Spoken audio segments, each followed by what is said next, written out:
Welcome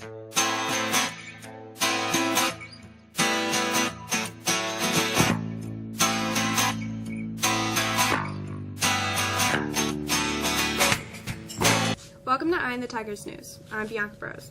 Thanks for being with us today for the news we've been watching for you.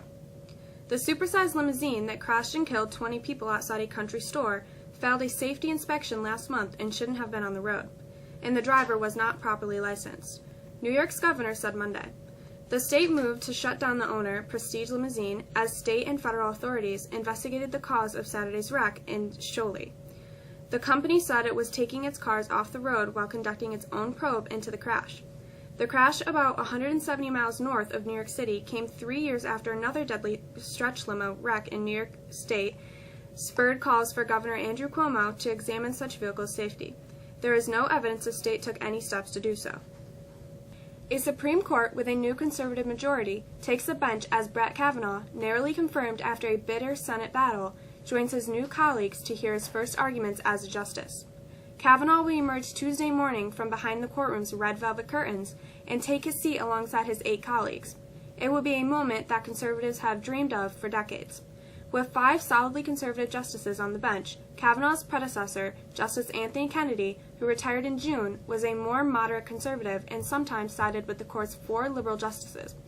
Kavanaugh, in contrast, is expected to be a more decidedly conservative vote, tilting the court's right for decades and leaving Chief Justice John Roberts as a justice closest to the ideological middle. Preventing an extra single degree of heat could make a life or death difference in the next few decades for multitudes of people and ecosystems on this fast-warming planet, an international panel of scientists reported Sunday, but they would provide little hope that the world will rise to the challenge. The Nobel Prize-winning Intergovernmental Panel on Climate Change issued its gloomy report at a meeting in Incheon, South Korea. In the 728-page document, the UN organization detailed how Earth's weather, health, and ecosystems would be in better shape if the world's leaders could somehow limit future human-caused warming to just 0.9 degrees Fahrenheit. From now, instead of the globally agreed upon goal of 1.8 degrees. U.S. regulators Friday expanded the use of Merck's cervical cancer vaccine to adults up to age 45. The vaccine was previously only for preteens and young adults through 26. The Food and Drug Administration approved Gardasil 9 for women and men through 45.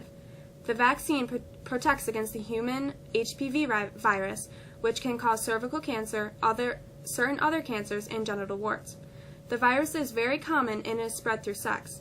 In most cases, HPV doesn't cause any problems, but some infections persist and eventually lead to cancer. The Centers for Disease Control and Prevention estimates about 14 million people become newly infected with HPV each year, mostly teens and young adults.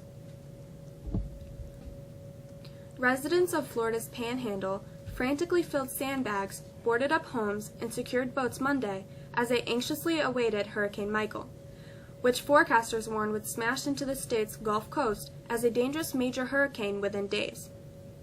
Fueled by warm tropical waters, Michael gained new strength by nightfall and could reach major hurricane status with winds topping 111 miles per hour before its anticipated landfall Wednesday on the Panhandle or Big Bend area of Florida, forecasters warn.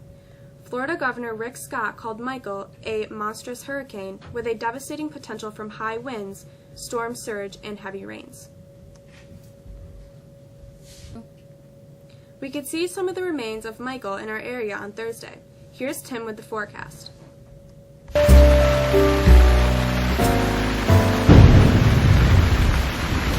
We've got some summer-like weather on tap for the next 2 days. We're looking at highs approaching 80 today and again Wednesday. We'll also feel the humidity. A cold front coming on Wednesday evening changes our weather drastically. Look for some thunderstorms Wednesday night and falling temperatures beginning Thursday morning with the chance for more thunderstorms. We really cool down on Friday into next weekend with highs barely getting into the 50s. That's the forecast. I'm Tim. Have a great day. The Red Sox took a 2-1 lead in the division after a 16-1 thumping of the Yankees last night. Here's Liam with sports.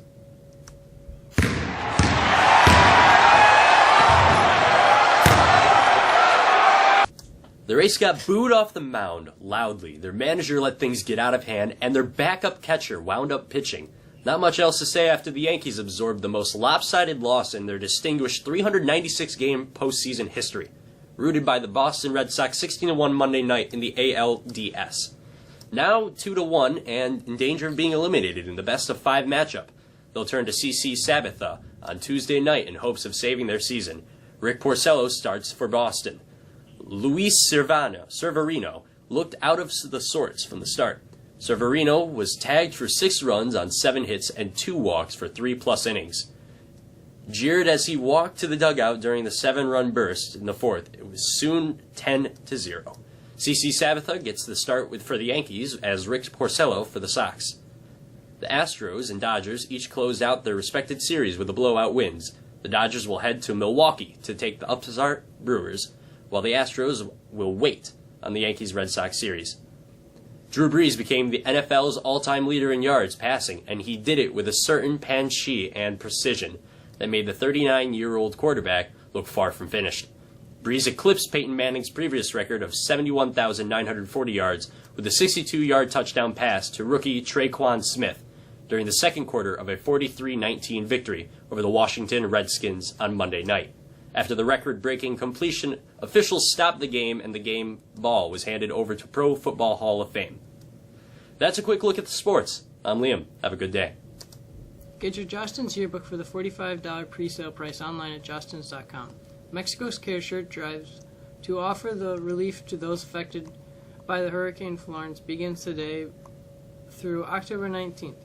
Students and staff asked to donate one tee, polo, or dress shirt.